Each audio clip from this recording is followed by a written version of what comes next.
Siguiente capítulo. Vala cuenta. Historia de los Vala y los Maiar según el saber de los Eldar.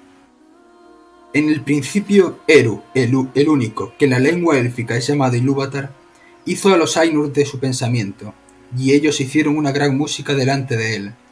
En esta música empezó el mundo, porque Ilúvatar hizo visible el canto de los Ainur, y ellos lo contemplaron como una luz en la oscuridad. Y muchos de entre ellos se enamoraron de la belleza y la historia del mundo, que vieron comenzar y desarrollarse como en una visión. Por tanto, Ilúvatar dio ser a esta visión, y la puso en medio del vacío, y el fuego secreto fue enviado para que ardiera en el corazón del mundo, y se llamó Ea.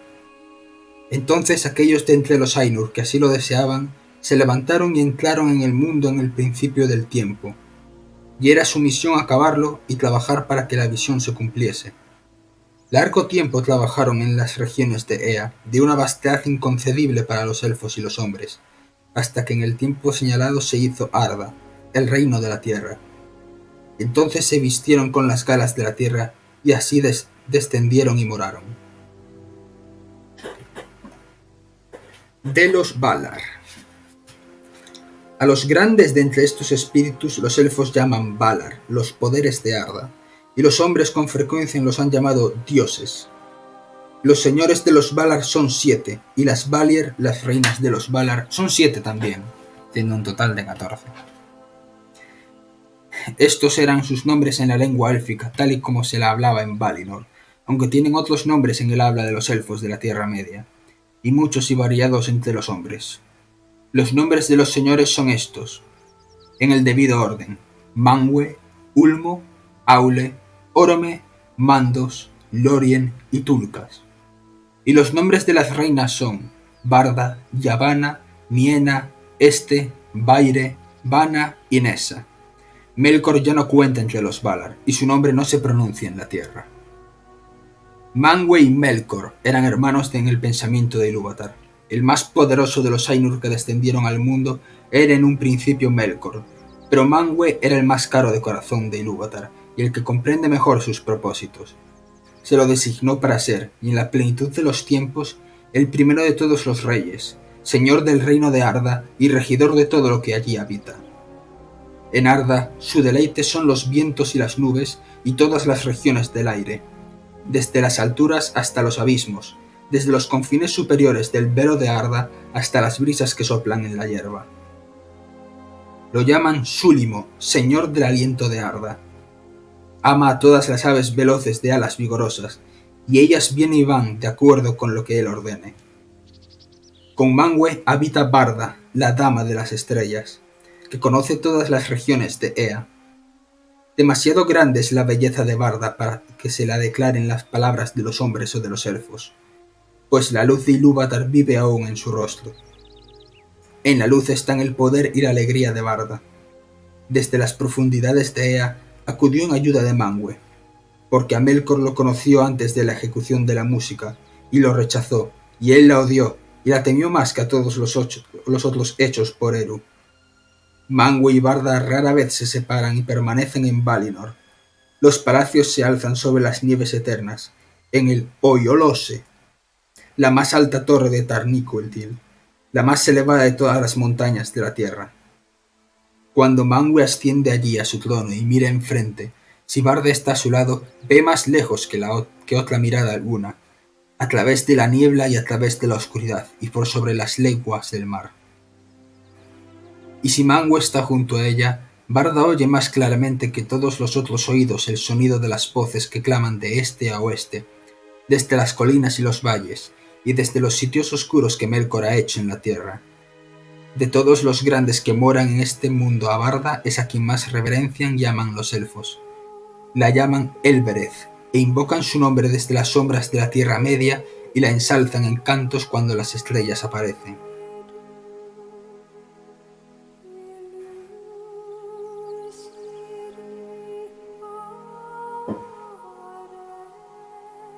Ulmo es el señor de las aguas.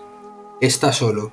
No habita mucho tiempo en parte alguna, sino que se traslada a su antojo por las aguas profundas, alrededor de la tierra o debajo de la tierra. Sigue en poder a Manwë, y antes de que Valinor fuera hecha, Era el más próximo a él en amistad, pero después raras veces asistía a los consejos de los Valar, y a menos que se debatieran muy grandes asuntos, porque tiene siempre presente a toda Arda y no necesita lugar de descanso. Además, no le agrada andar sobre la tierra y rara vez se viste un cuerpo a la manera de sus pares. Cuando los hijos de Eru llegaban a verlo, sentían un gran terror, pues la aparición del Rey del Mar era terrible, como una ola gigantesca que avanza hacia la tierra, con un yelmo oscuro de cresta espumosa y una cota de malla que resplandece pasando de color plata a unas sombras verdes. Altas son las trompetas de Manwë, pero la voz de Ulmo es profunda como los abismos del océano que solo él avispo. No obstante, Ulmo ama tanto a los elfos como a los hombres y nunca los abandona, ni aun cuando soportan la ira de los Valar. A veces llega invisible a las costas de la Tierra Media o sube tierra adentro por los brazos del mar, y allí hace música con los grandes cuernos, los Ilúmuri, de conchas blancas labradas, y aquellos a quien llega esa música la escuchan desde entonces y para siempre en el corazón, y la nostalgia del mar ya nunca los abandona. Pero Ulmo habla sobre todo de los que moran en la Tierra Media, con voces que se oyen solo como música del agua, pues todos los mares, los ríos y las fuentes están sometidos. De modo que los elfos dicen que el espíritu de Ulmo corre por todas las venas del mundo. Así le llegan a Ulmo las nuevas, aun en las profundidades abismales, de todas las necesidades y los dolores de Arda, que de otro modo permanecerían ocultos para Manwë. Poco menos poder que Ulmo tiene Aule. Domina todas las sustancias de que Arda está hecha. En un principio trabajó mucho en compañía de Manwë y Ulmo, y fue él quien dio forma a las tierras. Es herrero y maestro de todos los oficios y los trabajos que requieren habilidad, aun los muy pequeños, tanto como las poderosas construcciones de antaño. Suyas son las gemas que yacen profundas en la tierra y el oro que luce en la mano, y también los muros de las montañas y las cuencas del mar. Los Noldor fueron quienes más aprendieron de Aule, quien fue siempre amigo de ellos. Melkor estaba celoso, pues Aule era el que más se le parecía en pensamiento y en poderes, y hubo entre los dos una prolongada lucha en la que Melkor siempre estropeaba o deshacía las obras de Aule, y Aule se cansaba de reparar los tumultos y los desórdenes provocados por Melkor. Ambos, también, deseaban hacer cosas propias que fueran nuevas y que los otros no hubieran pensado, y se complacían en las alabanzas de los demás. Pero Aule fue siempre leal y sometía todo lo que hacía a la voluntad de Eru, y no envidiaba la obra de los otros, sino que buscaba y daba consejo, mientras Melkor se consumía en envidias y en odios, hasta que por último nada pudo hacer, salvo mofarse del pensamiento de los demás y destruir todas sus obras si le era posible. La esposa de Aule es Yavanna, la dadora de frutos. Es amante de todas las cosas que crecen en la tierra, y conserva en la mente todas las innumerables formas, desde los árboles como torres en los bosques antiguos, hasta el musgo de las piedras o las criaturas pequeñas y secretas del Mo. Entre las reinas de los Valar, Yavanna era la más venerable después de Barda. En forma de mujer es alta y viste de verde, pero a veces asume otras formas. Hay quienes la han visto erguida como un árbol bajo el cielo, coronada por el sol, y de entre todas las ramas se derrama un rocío dorado sobre la tierra estéril que de pronto verdeaba con el trigo. Pero las raíces del árbol llegaban a las aguas de Ulmo, y los vientos de Manwë hablaban en sus hojas. En la lengua Eldarin la llaman Kementari, reina de la tierra.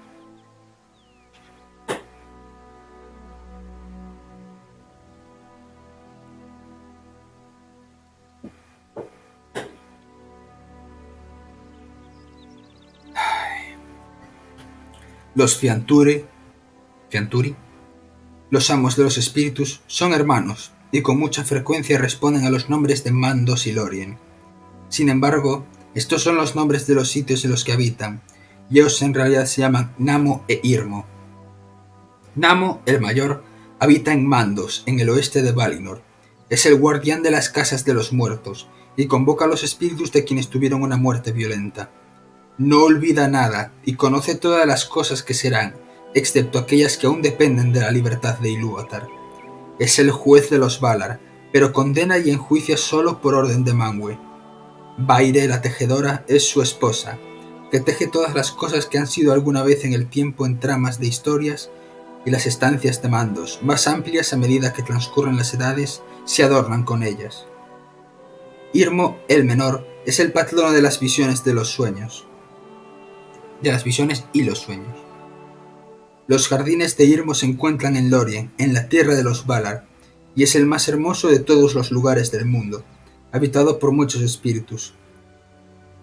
La gentil, curadora de las heridas y las fatigas, es su esposa.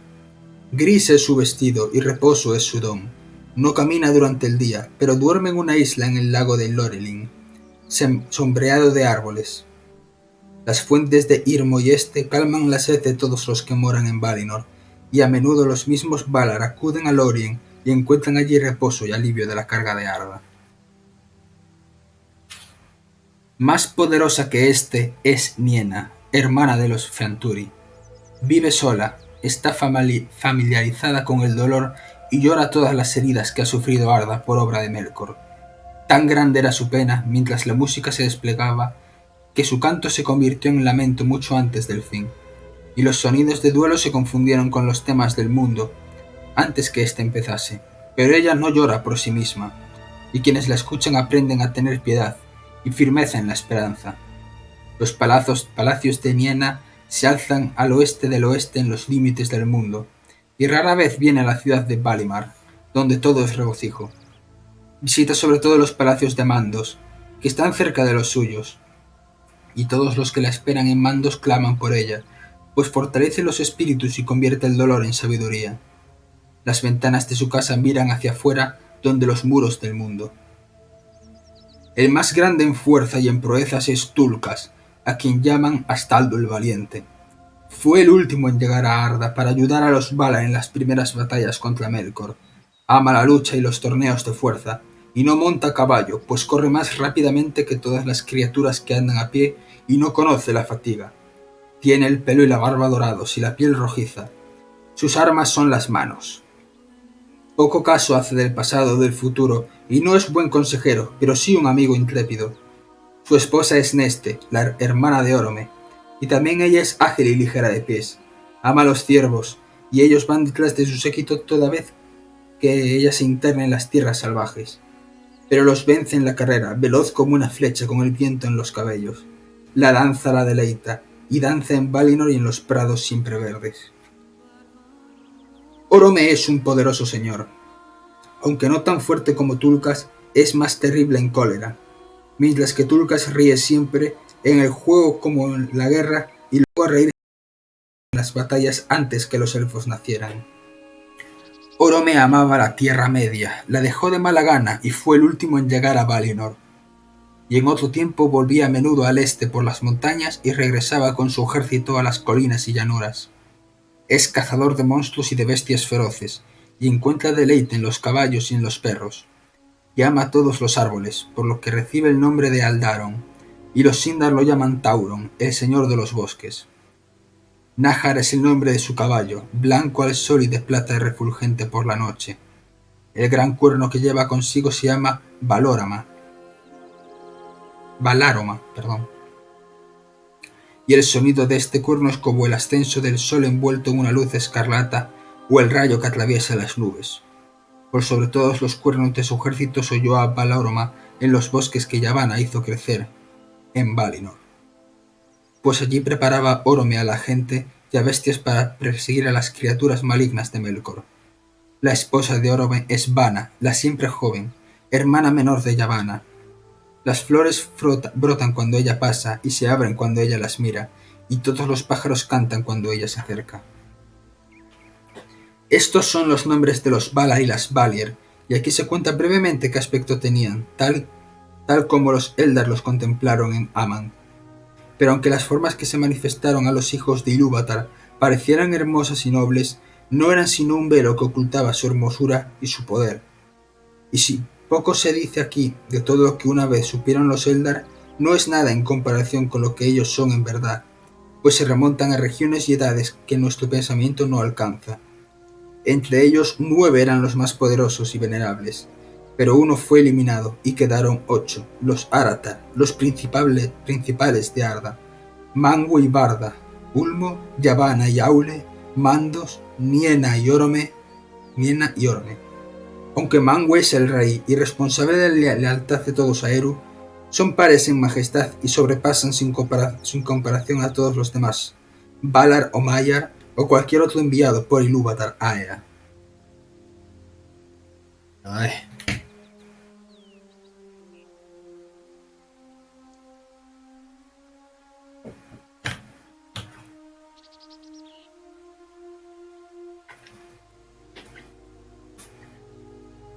Perdón, pero es que, joder, leer cansa más de lo que parece. De los Maiar. Con los Valar vinieron otros espíritus que fueron también antes que el mundo, del mismo orden de los Valar, pero de menor jerarquía. Son estos los Maiar, el pueblo sometido a los Valar, y sus servidores y asistentes. El número de estos espíritus no es conocido de los elfos, y pocos tienen nombre en las lenguas de los hijos de Ilúvatar, porque aunque no han sido así en Aman, en la Tierra Media, los Maiar rara vez se han aparecido en forma visible a los elfos y los hombres. Principales entre los Maiar de Valinor, cuyos nombres se recuerdan en las historias de los días antiguos, son Ilmare, doncella de Barda, y Eonwë, el portador del estandarte y el heraldo de Manwë, con un poder en el manejo de las armas que nadie sobrepasa en Arda. Pero de todos los Maiar, Ose y Uinen son los más conocidos de los hijos de Ilúvatar. Ose es vasallo de Ulmo y amo de los mares que bañan las costas de la Tierra Media. No desciende a las profundidades, pero ama las costas y las islas, y se regocija en los vientos de Manwë. Se deleita en las tormentas y se ríe en medio del rugir de las olas. Su esposa es Uinien, la señora de los mares, cuyos cabellos se esparcen por todas las aguas bajo el cielo. Ama a todas las criaturas que habitan en las corrientes salinas y todas las algas que crecen allí. A ella claman los marineros, aunque puede tender la calma sobre las olas, restringiendo el frenesí salvaje de Ose. Los Númenoreanos vivieron largo tiempo bajo la protección de Uinen y la tuvieron en igual reverencia que a los Valar. Melkor odiaba el mar, pues no podía someterlo. Se dice que mientras hacían a Arda, intentó ganarse la lealtad de Ose, prometiéndole todo el reino y el poder de Ulmo si lo servía. Así fue que mucho tiempo atrás hubo grandes tumultos en el mar que llevaron ruina a las tierras. Pero Uinen, por ruego de Aule, disuadió a Ose y lo condujo ante Ulmo. Y fue perdonado y volvió a su servicio y le fue fiel, la mayoría de las veces, porque nunca perdió del todo el gusto por la violencia y a veces mostraba una furiosa terquedad, aun sin el consentimiento de Ulmo, su señor. Por tanto, los que habitaban junto al mar o se trasladaban en embarcaciones suelen amarlo, pero no confían en él. Melian es el nombre de una maya que servía a Vana y a este. Vivió largo tiempo en Lórien, donde cuidaba de los árboles que florecen en los jardines de Irmo, antes de que ella se trasladara a la Tierra Media. Los ruiseñores cantaban a su alrededor y donde quiera que ella fuese. El más sabio de entre los Maiar era Olorin. También él vivía en Lórien, pero sus caminos lo llevaban a menudo a la casa de Niena, y de ella aprendió la piedad y la paciencia. De Melian mucho se dice en el cuenta Silmarillion, pero de Olorin nada cuenta ese relato, porque aunque amaba a los elfos, andaba entre ellos invisible o con la forma de un elfo, y ellos desconocían el porqué de aquellas hermosas visiones o de la impronta de la sabiduría que él les ponía en el corazón. Más tarde fue amigo de todos los hijos de Ilúvatar, y compadeció sus sufrimientos, y quienes lo escuchaban despertaban de la desesperación y apartaban las aprensiones sombrías.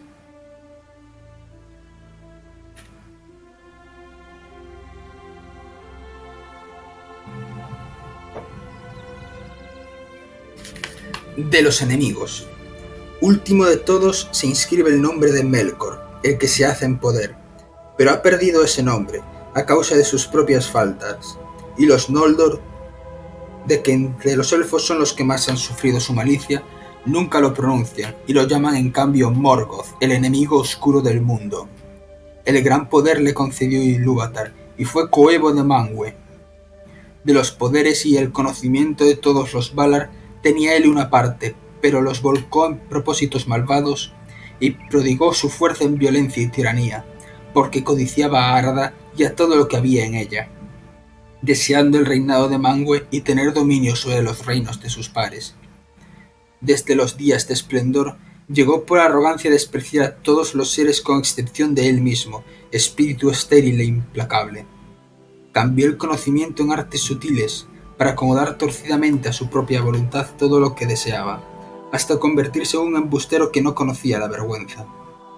Empezó con el deseo de la luz, pero cuando no pudo obtenerla solo para él, descendió por el fuego y la ira a una gran hoguera que ardía allá abajo, en la oscuridad, y fue la oscuridad lo que él más utilizó para obrar maldades en Arda, e hizo que las gentes de Arda tuviesen miedo de todas las criaturas vivientes. Sin embargo, tan grande era el poder de su levantamiento, que en edades olvidadas contendía con Manwë y todos los Valar, y por largos años tuvo Arda sometida en la mayor parte de las regiones de la tierra. Pero no estaba solo, porque de entre los Maiar muchos se sintieron atraídos por el esplendor de Melkor en los días de su grandeza, y permanecieron junto a él hasta el descenso de la oscuridad, y después corrompió a otros, y los atrajo con mentiras y regalos traicioneros. Terribles entre ellos eran los Valaraucar, los azotes de fuego que en la Tierra Media recibían el nombre de Balrogs, demonios de terror. Entre sus servidores con nombre el más grande fue ese espíritu a quienes los Eldar llamaron Sauron, o Gothaur el Cruel. Se lo contó al principio entre los Maiar de Aule, y fue siempre una figura poderosa en las tradiciones de ese pueblo. De todos los hechos de Melkor el Morgoth en el reino de Arda, en las vastas obras que él edificó y en las trampas que tendía, Sauron tuvo parte y era menor en maldad que su amo, solo porque durante mucho tiempo sirvió a otro y no a sí mismo. Pero en años posteriores se levantó como una sombra de Morgoth, y como un fantasma de su malicia, y anduvo tras él por el mismo ruinoso sendero que descendía al vacío. Aquí concluye Elba la cuenta.